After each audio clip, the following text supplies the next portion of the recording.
We're back, baby. It's the charity stripe. Pitch free throws because they are free. Joshua Fisher, Alexander, toss me the rock. Tassopoulos on the Mightier 1090. Also the daily stripe. Also, happy 420, bro.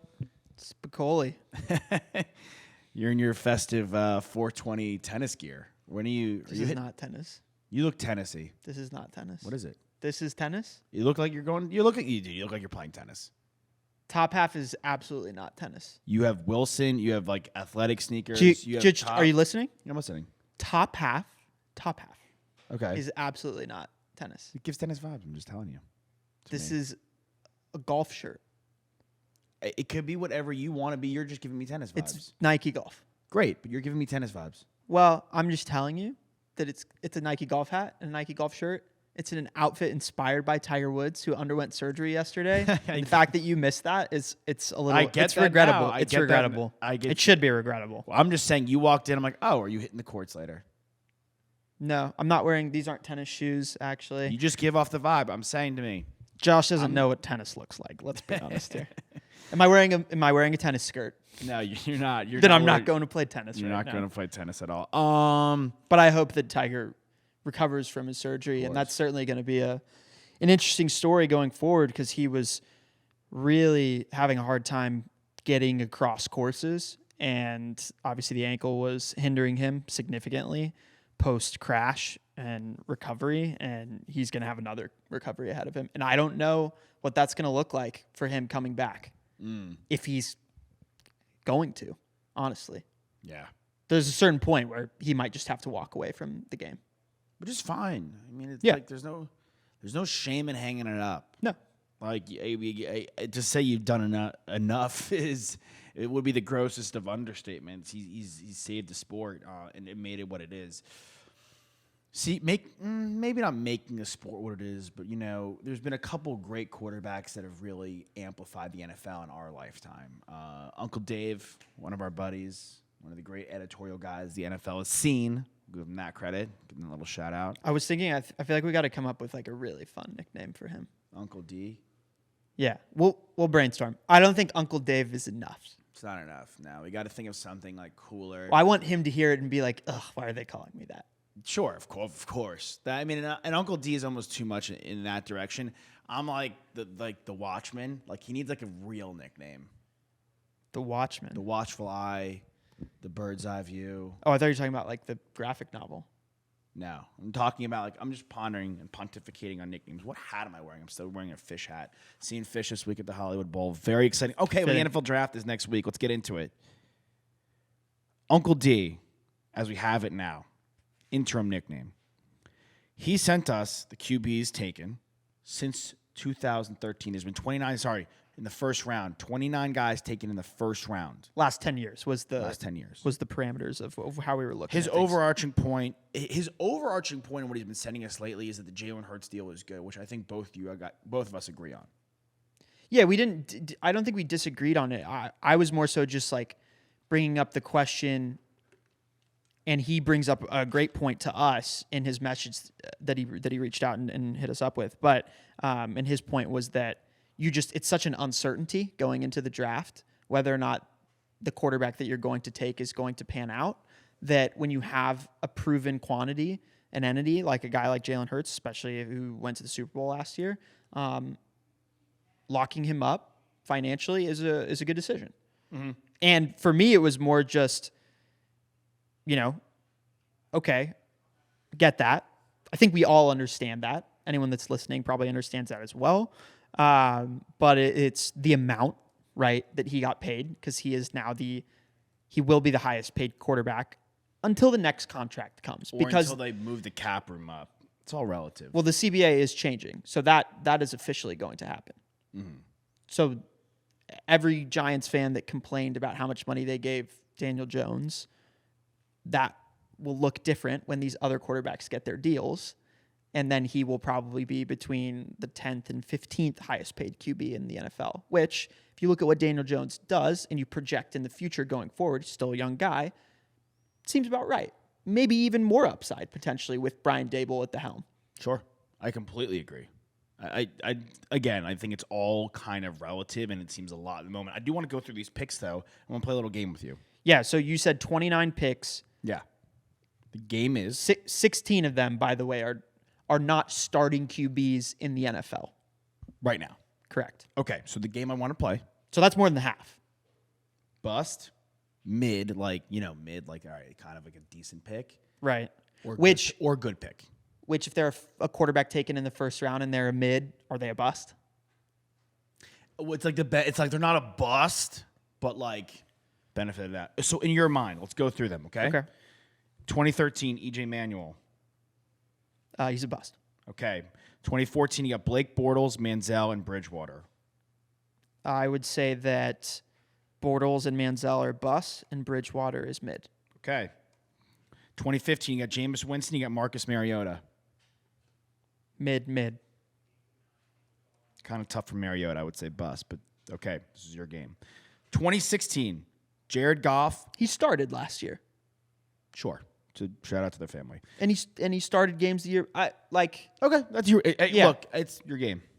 Goff. he's still in the NFL. Still in the NFL. Well, he's backing up Jalen Hurts now. Backing up Jalen Hurts in Philadelphia. 2016, which is a good solid pickup for them. 2016, Goff, Wentz, Paxton Lynch. So Paxton Lynch bust. Yes. Carson Wentz bust. Even though he has a ring, it's not. Some of the effort to get there was because of him. He was not the quarterback in that game. Okay. It won them the game. Goff is he's mid. What's my other category? Boom. Good pick. Good pick. He's in between mid and good pick. Pick one. Mid. Okay. And I like Jared Goff. I like him too. Your savings grace in that. He's not on the team anymore. We drafted him. Okay. 2017. Trubisky. And also they were not hesitant in trading him. They were happy to trade him away. Absolutely. And they won a Super Bowl as soon as he left the team. Sure. You've shown me the Carfax. Trubisky, Mahomes, Watson, 2017. Trubisky, bust. Mahomes, good pick. Watson, good pick. 2018. Watson. Baker. Mahomes, great pick. Best pick. 18. Sorry, I know there's probably should be a fourth category. 18. Baker, Josh Allen, Josh Rosen, Lamar Jackson, Sam Darnold. There was actually 30 quarterbacks taken. Sam Darnold's not on this list.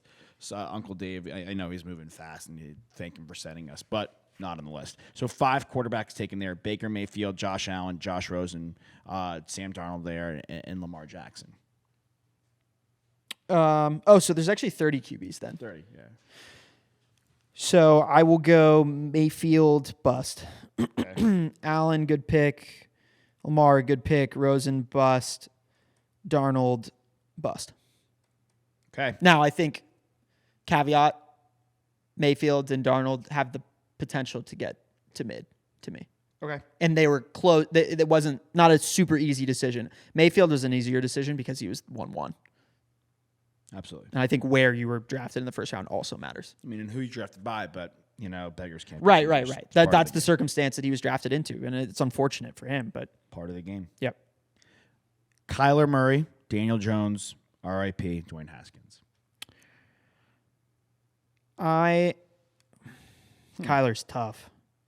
I'm just gonna omit Haskins. Okay. Cool. Well, we could leave him off the list. DJ is. Oh, this one's tough. I think Kyler and DJ are both good picks.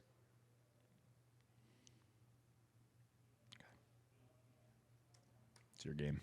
I think they're both mid. Your game. I think that's fair. Okay. I think mid for each of them is fair. I think mid for Kyler is a little harsh. overly critical. Okay. So do you want to do?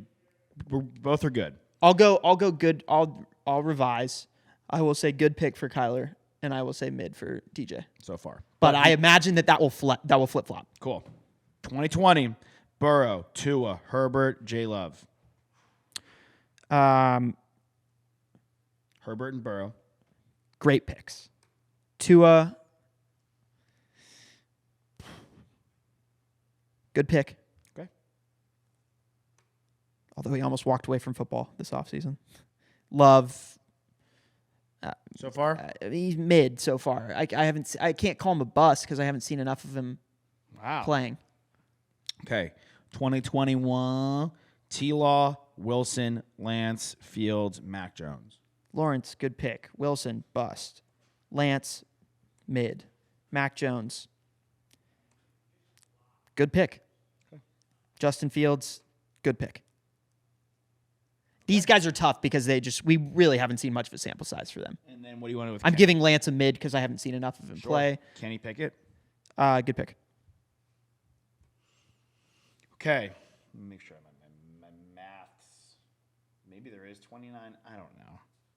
Who knows? From what I've No, calculated- 30. It was 29, but then I didn't have Darnold because I was working off Uncle D's list, and he had 29 on I there. think I missed somebody, Okay. but by and large, there's been more good picks. I think I was a bit gracious with my good picks. Sure, but in your estimate, there's about 12 good picks, 7 mid picks, 10 busts, and I forgot to mark somebody. So, Yeah. but there's been more good picks than bad picks. But 10 busts. And especially consider that if you look at guys like Manuel, Bortles, Manziel, Paxton Lynch, Wentz, Trubisky, when you look at year 1 through year 5 in the 10-year span, so 10 years ago, 5 to 10 years ago, I'm saying, as opposed to 1 to 5 years ago. The 5 to 10 years ago, there's a lot more bust in there. So I was, like I said, gracious to a lot of the guys that have just been drafted because I think that they still have some amount of time to prove themselves before I deem them a bust. And some But busts are worse than others too. For sure. And if I had not omitted, it's because I omitted Haskins. That's why. Oh. He would have been a bust. Just by nature of how he played. Well, I'll quickly categorize some of these guys because it's just all very interesting. I think. Well, Manuel, circumstance of the team he was drafted by at the time. I just think he stunk. He was the only quarterback taken in the first round that year. They were not Probably good. should have been Geno Smith. They were not good, though. They were not good. He's an analyst now. Bortles, that team was not good. But they went to the AFC They did. Championship. He kind of flopped. Yeah. He was good. There was a period where he was gonna be good. Well, and he flopped. But I also think he's one of those examples of he kind of tricked a lot of guys in college. Huge arm. Remember, that's all anyone ever talked about with that guy. But uber athlete, athletic, massive arm, but turn the ball over. Tobacco, Turn the ball over a lot. Yeah. A lot. I think he's a pure bust. Yeah. Manziel, pure bust. Yep. Bridgewater, great more college quarterback. circumstantial because Injury injuries. played a massive part of it. Yeah. Jameis Winston, the jury's still out on me for him because I just think I need to see him get one more shake, one more time. Would you have him in bust? Yeah. You would. Because he's the first overall pick, and the team no longer, he had to be moved. The team had to move off of him. He's the first, and they won the Super Bowl the next year. With Tom Brady. Yes, but that whole team, talk about turning the ball over, if Jameis Winston went from 30 interceptions to 14 interceptions, they would have gone to like the NFC divisional round championship. And then we could be like, okay, like this guy's had some success. And I understand it's like similar to a Goff Stafford move versus like, we just have to get rid of this guy. Well, we can't. By the grace of God, Tom Brady's coming here. I do want to bring up that his offensive line was not good. And Brady's got much better. They added Wirfs. Yes. Huge. Jury's still out on Didn't Winston. they add Jensen too? No. I think they added 2 offensive linemen that were starting in that Super Bowl on that Super Bowl maybe. team. I just off the top of my head, I don't know. I will say I think We were because the year before when Jameis was the quarterback, the conversation about that team's offensive line was that it was one of the worst offensive lines in the NFL. But they went and got Wirfs, and that was an unbelievable pick. And No, offensive lines have a lot to do with a quarterback's performance. Massively. But by and large, is the first overall pick, no longer with the team. Yeah. As a quarterback, it's an unfortunate bust, but he, to me, can get up. Mariota, I think, is partially his fault, but also the injuries are just brutal, to his style of gameplay. I thought Goff was a good pick. I think Wentz is mid because he could have been good, but the injuries kind of crushed him. Paxton Lynch is not as bad. Yeah, I mean, if I said if Jameis and Mariota are mid, then Goff is a good pick. You know, like if they're bust, then Goff is mid. Okay. It all depends on how you kind of scale out Sure. and evaluate what the definition of bust, mid, and good pick is. Sure. I think a guy like Paxton Lynch, a guy like, well, he's kind of in a category of his own, is not as bad of a bust to me as these other guys because he's picked at the back end of the first round at the flyer pick. Like, all right, it didn't hit, whatever. You wasted like what could have been a mediocre defensive lineman. The Trubisky pick might be the worst, and it's less to do with him, but more so the guys taken after him. Mm-hmm. It followed, honestly, by which reasonably at the time they were not going to take Mahomes there. It would have been Watson. Yeah. But you should have still taken Watson. Always massive misstep. Watson. Yeah. I thought the Rosen pick probably is worse than Mayfield and worse than Darnold because at least coming out of college, those guys, like, you're like, okay, this is more of an understandable pick in the top 3. Josh Allen's the flyer. Lamar Jackson unfairly was evaluated, in my opinion, and you probably at least should have taken Lamar over Josh Rosen. Yeah, wasn't even a possibility at the time. Crazy. I thought Rosen was going to be good, but again, probably should have taken that. Circumstances for him. That Cardinals franchise has been in a bad place. I thought that was more circumstantial than people give it credit for. I mean, he couldn't find his footing. He was on a practice squad last season. But dude, no, I think he's on a practice squad. No, he can't even be a backup. He busted. Because you're telling me Mariota and Jameis and Teddy Bridgewater are bust. Guess what? They're still on rosters. Both Mariota and Jameis both started games last season. I think Teddy Bridgewater started games last season. It's a mental different. Thing. It's different. I think it's a mental thing for him. But why should it be why should we treat it any differently than those other guys? No, he's a bust for sure. I just think he got dealt a really tough hand with Arizona. They sucked. I think the next team he went to was that Miami team when they were god awful. And I think, my guess is it took Manziel ruined his career with partying. Rosen had 2 tough shakes and mentally couldn't bounce back. Paxton Lynch couldn't put his raw tools together. Jordan Love hasn't had the opportunity. It's not really his fault. Lance injuries.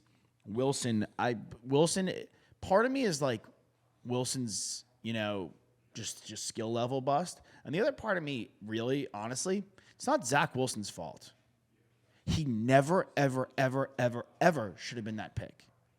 Ever should have been the 2nd overall pick under any circumstance. And I think these guys are clinging to their jobs. They are so lucky. They are so lucky they had a good draft last year. An unbelievable draft, which they needed to secure their jobs. Well, can we also just talk about that they finally made the decision to move on from their head coach that was also drastically holding that team back? I mean, realistically, if they had a really good offensive coordinator, which I thought LaFleur was, and I think he was scapegoated in a terrible situation with under center last year for the Jets.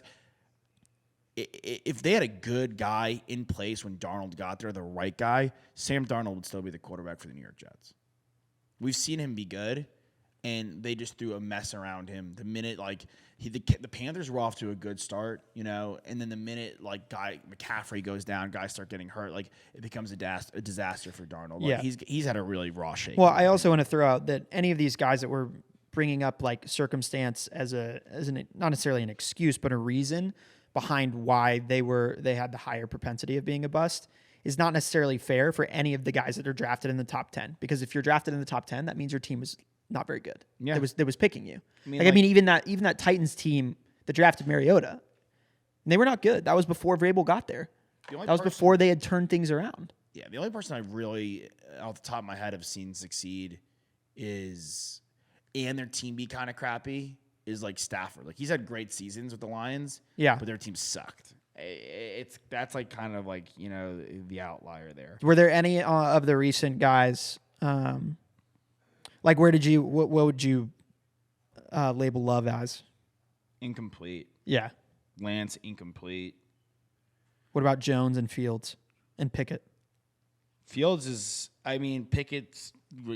also probably incomplete. I know I'm playing it safe. Jones, to me, I think Mac Jones could still be really good for the New England Patriots. They need to get receivers around him, and they need to I don't think Juju's enough. I would like to see them maybe nab Smith and Jigba at the 14 pick. Which and then Bill likely will not do. no, won't do it. But we'll see.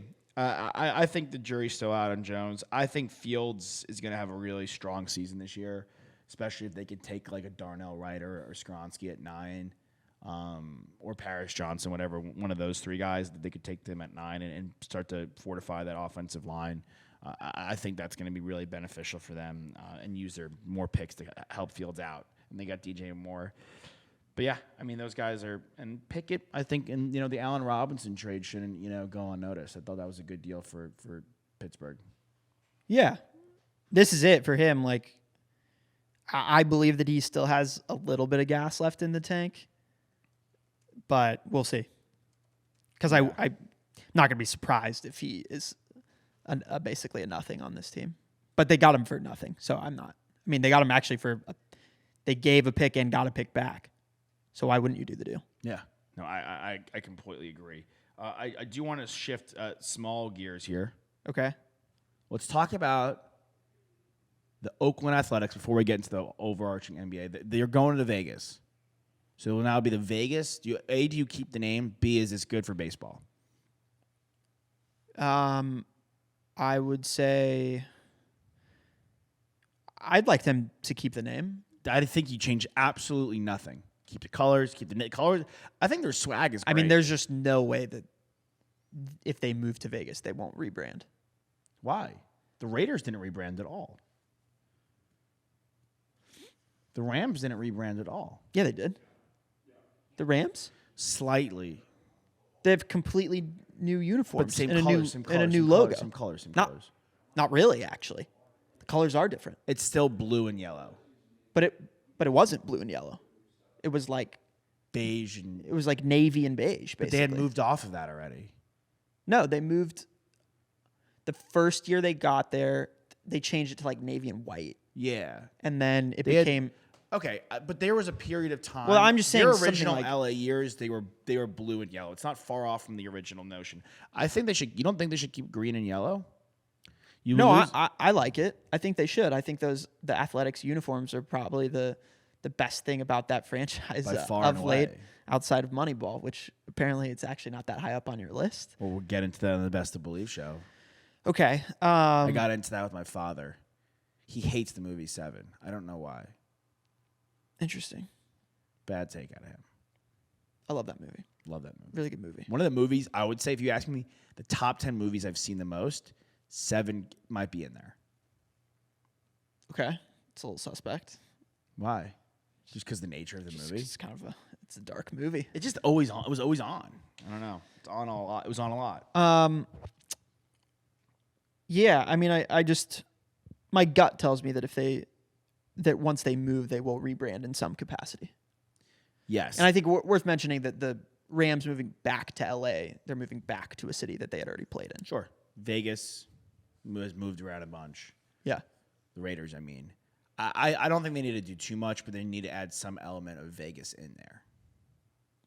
Okay. But I think this is the bet. That franchise is such a joke, and I don't think. First of all, MLB is going to expand. Second of all, I don't think that's the first franchise that's in danger of moving. Who else is in danger of moving? I think both Florida teams are teams to keep an eye on. Both Florida teams. I know Miami just like kind of, dude. They're Miami. The Miami Marlins stadium is probably, if you include all the arenas, the stadiums, the ugliest by far. Like aesthetically? Aesthetically, it's gross. Have you been? I've seen enough on TV. And I know people that have gone and have confirmed. So no, I have not been, but I know people that have been recently, and they have confirmed my suspicions. Who are these people? Who are your sources? My girlfriend's dad. Okay. Went to the World Baseball Classic, actually.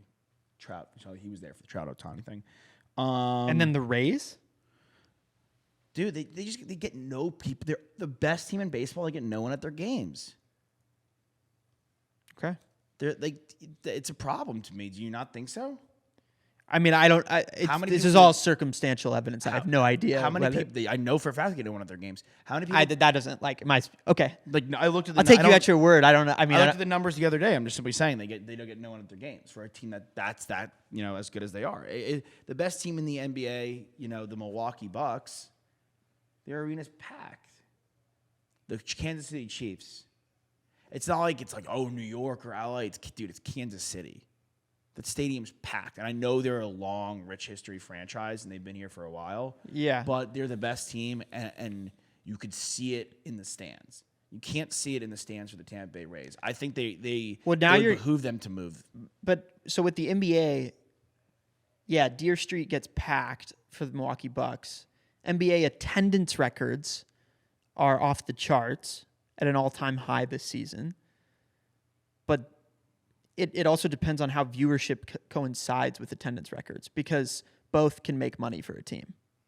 So I think it's like take care of one thing at a time. And they're doing that with the MLB is doing that with the rule changes this season. And I think more people are engaged, more people are excited about watching baseball. Don't get me twisted. MLB's having their best season, arguably, of my lifetime. It's the most exciting it's been without steroids. Right. Since we've been alive. So maybe more people watching and more people wanting to watch will then turn into more people showing up at the arenas. I mean, where do you take them?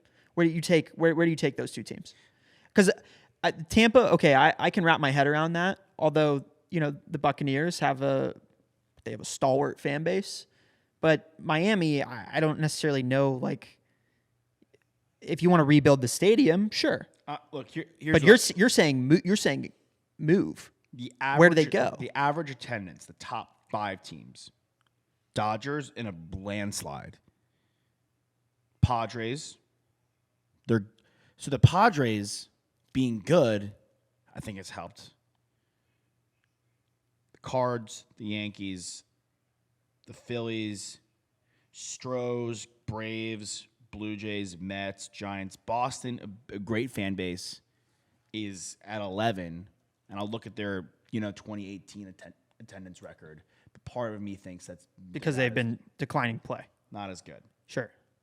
The Rockies stink, and they still get their stadium's great. All that's great. Their fan head's great. They still are at number 15. The bottom five teams. Yep. Oakland A's were dead last, by 2,000. Miami Marlins are second, 2,000 ahead of them. 2,000 between the Royals, Pirates, Reds. The Rays are the 6th lowest, with under 20,000 people a game.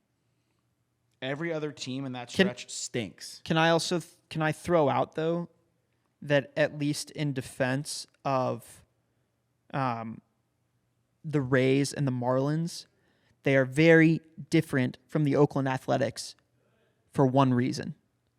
And that reason is that they were established not even but 30 years ago, whereas the Oakland Athletics have been around for more than 100 years.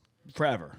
So to me, I would say, okay, is there some sort of element of the team being around, having those franchises or those dynasties rather, where they actually are a high-performing team that then brings more and more people in? Maybe it's not possible for Tampa, but for me, I would say that that makes a lot of sense for the Marlins.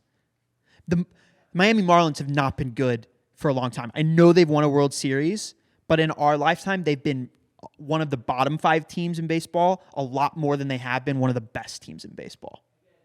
And I'm not even talking about middle of the pack, just kind of coasting. They've kind of either been in one of those categories. Yes. So they just they have to get good. They have to. And they've gone through ownership changes, right? Recently. In the last 2 years. So I just bring that up to say there's not much. We have less time to evaluate these franchises with, and I think that has something to do with it. Yeah, well, the A's, not to stat correct you, but they were only been in Oakland since '68. They were the Philadelphia A's. But the franchise has been around since 1901. Forever. They've been around forever. So them moving, they moved. I didn't even know they did the stint in Kansas City. I'll admit that they did the small stint. 60 what is when they moved? 68. Okay, so even that is 30 more years than the Rays had have been existing as a franchise.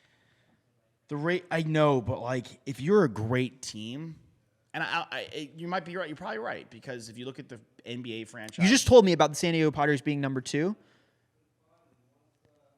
I guarantee they were not 20 years ago. we could peep.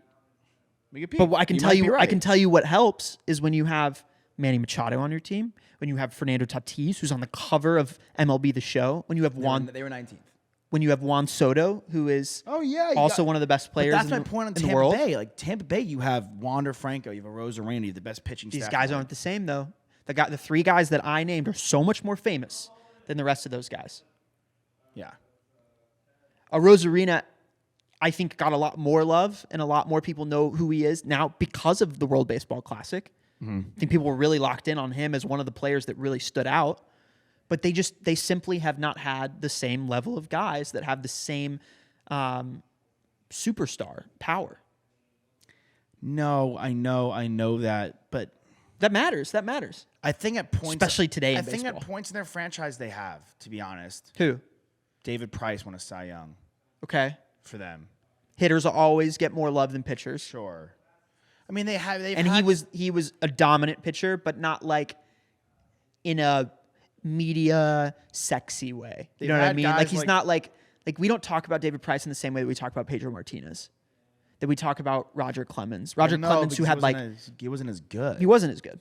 So I think that matters too. I mean, James Shields was great when he was with them. Snell won a Cy Young. They had Longoria. They had Right. Crawford. Gomes had some good years with them where he was playing Small, well. yeah, he's fine. But Carlos also, Pena. Longoria and like Crawford and Payne, those guys are all-star players. Yeah. I mean, they've had good guys in their team. I mean, I just don't think it's a city that's starving for.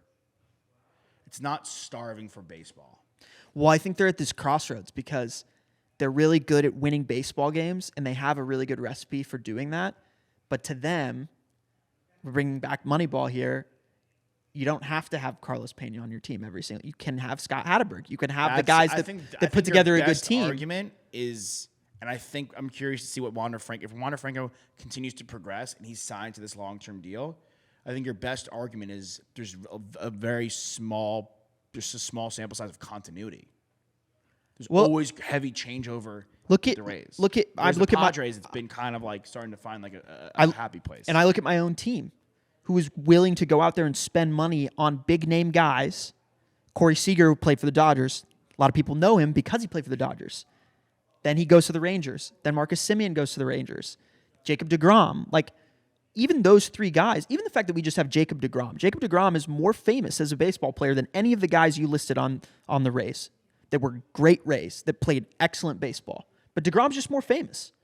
And I think that matters in the modern day of baseball. And guess what? A lot more Rangers fans care this year. And I know it's, part of it's because our record was starting off hot, but it also has to do with the guys that are playing for our club. And I just think that matters so much. No, yeah, I'm with you. It But- does matter. But they're going to try and continue to win baseball games. They're not just going to they're not just going to trade for Ohtani and give up everything just to have him on the team. If it means that they won't win, I'm saying. Obviously, if they can get Ohtani and they can still put together a winning roster, yes, everyone will do that. It's definitely, that's another thing. He might be moved to. It came out today. I saw that. And they're second in the division right now. It's not even that they're... Well, I think it's if they get to a point where they're not competitive, then he's going to... Yeah, but they're second, and they're just like... But the Astros and the Mariners cannot be playing worse, in my opinion. So they're not... Well, the Mariners have already kind of started to turn it around a little bit. Yeah, but they've lost 3 in a row now. They've had the Brewers... started so poorly. The Brewers, honestly, are the team I was most wrong about. But the good thing about baseball and the playoff outlook nowadays is that 3 teams make it from the wild card position. Yeah. And the Rays, dude, are just... But y'all's division, the AL East, is just so good. Yeah, it's brutal. It's the AL is tough. But I would still say, like, even looking at the way that things are going right now, like, what, the Guardians aren't going to make one of the wild card spots? Between the Guardians and the Twins, I just think the rest of that division is just not good enough to keep them out of a wild card spot, either one of those teams. I think I can't say this about the Brewers. I think the Twins will come back down and the Guardians will jump them a little bit. But Twins coming down so much that they won't be in that wild card contention throughout the season? No. Well, they'll be in contention, but I don't think I think the Rangers, look, the Rangers winning y'all's division. Let's say hypothetically the Rangers win. Sure. I have more faith, and let's say it's the Rays, the Guardians, and the Rangers. Okay. Yankees are going to get one of the spots. The Astros are going to get one of the spots. Okay. So I have more faith in the Mariners and the Blue Jays than you do in the Twins. I still don't think the Twins are going to be in the playoffs. I still don't think it. Yeah. I'm just like not obsessed enough with what they have. I just don't trust it. They don't hit well, to be honest. Like they haven't been hitting that well. They're pitching. I mean, the Pablo Lopez deal, shame on me, was a really strong trade. We discussed it the other day. Joe Ryan's been good. Sonny Gray is going to come back to life. He's not going to have a sub-1 ERA. He's got 1 through 4 starts, but that's not going to happen. Like, they have guys that'll come back to life. So where would you, just to revisit what you were saying about the Rays and the Marlins, like where would you take them? Where's an idea of where you could take them? Well, I would look at